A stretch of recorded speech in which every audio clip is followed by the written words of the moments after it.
Siling din. Sibuyas na puti nga pala yung nilagay ko. Paminta.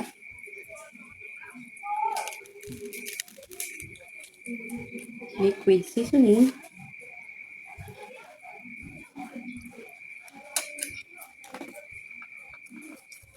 At ang ating mayonnaise.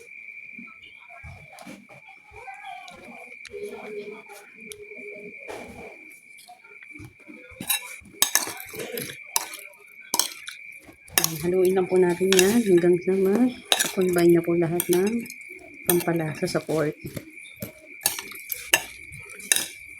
At meron pa pala akong nakalimutan mga mare, ang ating kalamansi.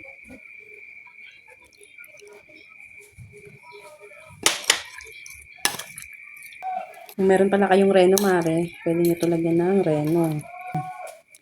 Yan mga mare, ready to serve na ang aking lutong pork sisig. Try nyo na rin magluto mga mare. Pwedeng pulutan at pang-ulam. Ngayon naman, titikman ko na ang pork sisig.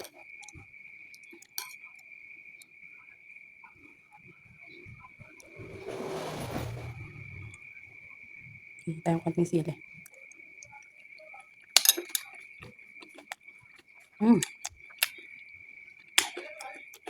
Okay mga mare, masarap.